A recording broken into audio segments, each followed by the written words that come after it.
कुलधारा की कहानी तो आपको पता ही है कि कैसे एक रात में सारा का सारा गांव खाली हो गया था। वैसे हुआ क्या था वहां पे? क्यों पूरी की पूरी रात में एक पूरा का पूरा गांव खाली हो गया? आंसर तो हमें भी पता नहीं है, पर खैर छोड़ो, बढ़ते हैं एक और फिक्शनल कहानी की तरफ, जो कि चार दोस्तों की कहानी है, जो कि कुलधारा के गांव में चले जाते हैं, और वो भी रात के वक्त। और वहाँ जो वो देखते हैं, महसूस करते हैं, वो बहुत ही रहस्यमयी और डरावना था। चार दोस्त, अर्जुन, नैना, विक्रम और रिया, उन्होंने राजस्थान के रहस्यमय गांव कुलधारा की रोड ट्रिप पर निकलने का फैसला किया। इस गांव के बारे में बहुत कुछ अजीब था। कहा जाता है कि सदियों पहले इसके निवासियों ने इसे शापित कर दिया था। कारण क्या था वो तो हमें भी पता नहीं है, पर ये गांव रातों रात खाली हो गया था और अपने पीछे भयानक सन्नाटा छोड़ गया था। चारों दोस्त कुलधारा के सफर पर निकल पड़े। मैं वो कुलधारा के आसपास घूमे, वहाँ के आसपास के गांव देखे और रात होते ही वो कुलधारा की ओर निकल पड़े।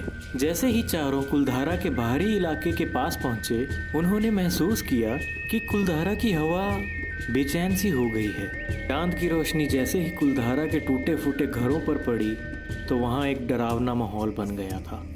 अर्जुन पूरे ग्रुप को लेकर धारा के रहस्यों का एक्सपीरियंस लेने के लिए आगे बढ़ रहा था।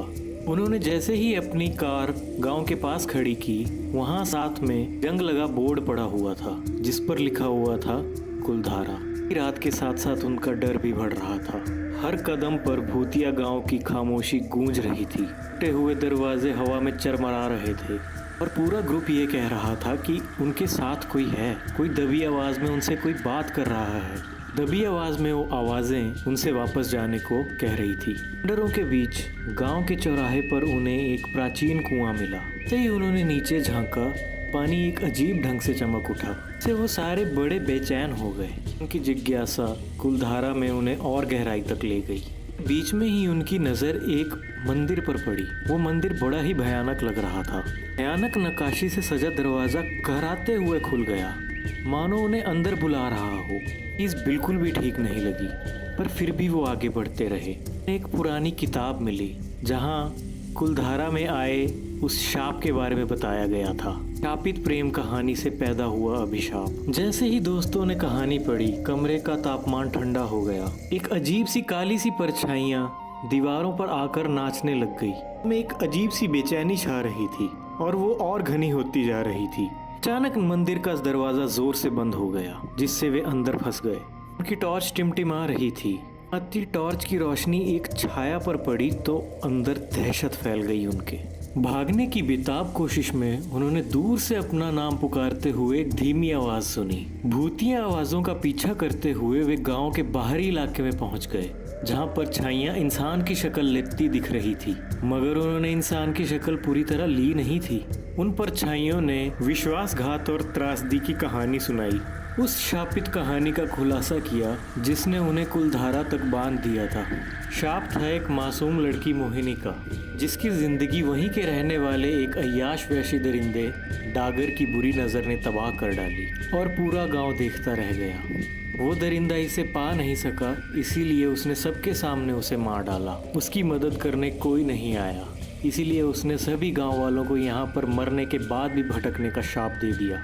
जैसे जैसे रात बढ़ती गई, दोस्तों को एक पुराने घर में धूल के नीचे छिपी हुई पुरानी फटी हुई डायरी मिली।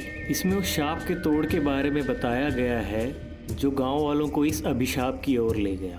गांव वालों ने उस दरिंदे के कर्मों की भारी कीमत चुकाई थी और परछाइयाँ रिहाई के लिए तरस रही थी। इससे प्रेरित होकर दोस्तों ने अभिशाप तोड़ने का फैसला किया। वो उन परछाइयों की बात मानकर गांव के चौराहे के कुएं तक गए, जहां उन्होंने पीड़ित आत्माओं को प्रसन्न करने का एक अनुष्ठान किया।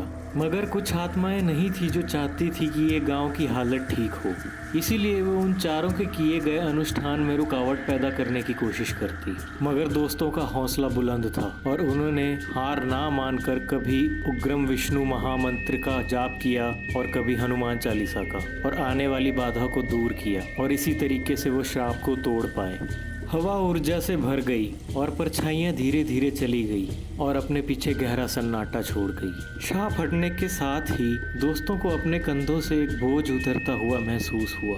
से ही सुबह हुई, कुलधारा का वातावरण एकदम शांत दिखाई देने लगा। सारे के सारे दोस्त इसी एक्सपीरियंस के साथ वहां से लौट गए।